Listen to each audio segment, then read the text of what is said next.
सोमनाथ मंदिर का 75 साल वर्ष पूरा हुआ, जिसको सरदार पटेल जी ने जीर्णोद्धार किया था। और उसका माननीय प्रधानमंत्री जी ने वहाँ पूजा अर्चना की है। कोई छुपे रुस्तम अवैध रूप से यदि किसी तरह के प्राकृतिक संसाधन को नुकसान पहुंचा रहे हैं तो मैं आपके चैनल के माध्यम से कहता हूं कि सावधान हो जाएं, सतर्क हो जाएं। क्योंकि हमारे पूर्व मुख्यमंत्री नीतीश जी भी भ्रष्टाचार पर पूरी तरह से अंकुश लगाने का काम किए थे, और सम्राट चौधरी भी जो हमारे बिहार के नए मुख्यमंत्री बने, ये भी पूरी तरह से भ्रष्टाचार पर अंकुश के लिए कड़े से कड़े कानून बनाएंगे और हम सब लोग मिलकर के काम करेंगे। वह सरकार को बदनाम करने के लिए विभिन्न तरह के हथकंडे अपनाते हैं। हो सकता है उन्हीं का कोई षड्यंत्र हो। अब उनका काम है क्या, बचाव है कहाँ? सर ये सबसे बड़ी बात है कि जेंट्स वॉशरूम से शराब की बोतलें निकाली पत्रकार भी आता है तो उनको रोका जाता है, उनको चेक किया जाता है, तो कोई भी आदमी पैसे क्यों लेकर के चलाएगा? अब क्या है, अभी हमको पूरी जानकारी नहीं, आप लोग के माध्यम से जानकारी मिल रही है।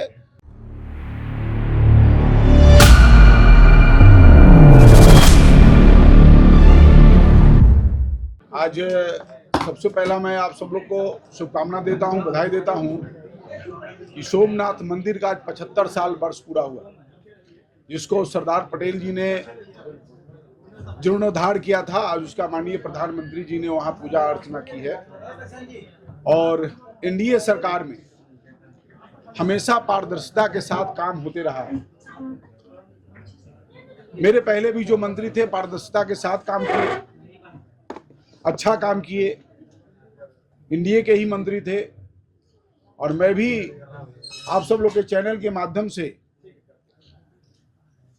बिहार सरकार जो भी कोई छुपे रुस्तम अवैध रूप से यदि किसी तरह के नीचे रखो प्राकृतिक संसाधन को नुकसान पहुंचा रहे हैं तो मैं आपके चैनल के माध्यम से कहता हूं कि सावधान हो जाएं, सतर्क हो जाएं।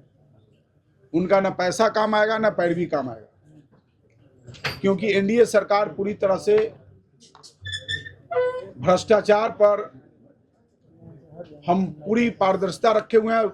जो भी कोई इस काम में लगेंगे उनको बख्शा नहीं जाएगा, क्योंकि हमारे पूर्व मुख्यमंत्री नीतीश जी भी भ्रष्टाचार पर पूरी तरह से अंकुश लगाने का काम किए थे, और सम्राट चौधरी भी जो हमारे बिहार के नए मुख्यमंत्री बने हैं, ये भी पूरी तरह से भ्रष्टाचार पर अंकुश के लिए कड़े से कड़े कानून बनाएंगे और हम सब लोग मिलकर के काम करेंगे। तो जो वैध रूप से काम कर रहे हैं, इस उद्योग में लगे हैं, उनको किसी तरह की कोई चिंता का बात नहीं है। लेकिन जो अवैध रूप से काम कर रहे हैं तो मैं आपके चैनल के माध्यम से मैं कहूँगा कि वो सतर्क हो जाए, सावधान हो जाए। न उनका पैसा काम आएगा न उनका पैरवी काम आएगा।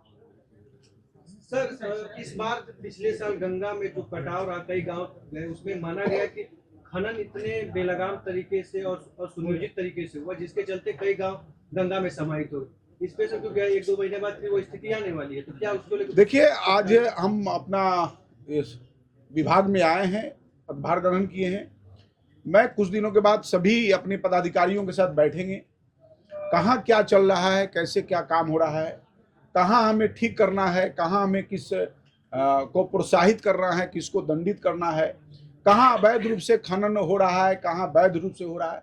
ये सब का मूल्यांकन करने के बाद हम उस निष्कर्ष पर पहुंचेंगे कि हमको आगे क्या करना है। क्या बालू माफियाओं पे भी इस बार कड़ी नजर होगी आपकी? देखिए, बालू नहीं, जो भी माफिया हो, एनडीए गवर्नमेंट है, बालू माफिया हो, शराब माफिया हो, जमीन माफिया हो, सब पर कार्रवाई होगी। तो अभी विकास भवन में सर एक डस्टबिन में अधिकारी के बगल में 4-4 बोतल है जो बिस्की का मिला है, इस पे कितना? देखिए, रामराज में भी कुछ असामाजिक तत्व लोग थे, तो उन पर कार्रवाई होगी। अब कौन फेंका, क्या फेंका, रात में फेंका, दिन में फेंका, कोई सरकार को बदनाम करने के लिए फेंका, कहीं बाहर से ला करके फेंक दिया, तो विपक्ष तो हमेशा नकारात्मक रोल में है। विपक्ष तो सकारात्मक भूमिका में नहीं है, वो जनहित का विषय तो उठाते नहीं है। वह सरकार को बदनाम करने के लिए विभिन्न तरह के हथकंडे अपनाते हैं। हो सकता है उन्हीं का कोई षड्यंत्र हो।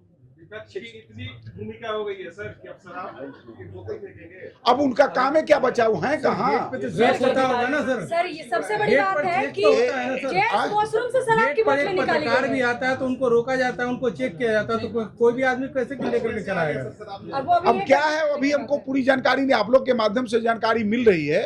कोई भी कुछ भी होगा तो जो भी होगा, जो भी इसमें दिखेंगे या पहचान होंगे तो उन पर कार्रवाई होगी। भ्रष्ट अधिकारियों को क्या कुछ संदेश देना चाहेंगे?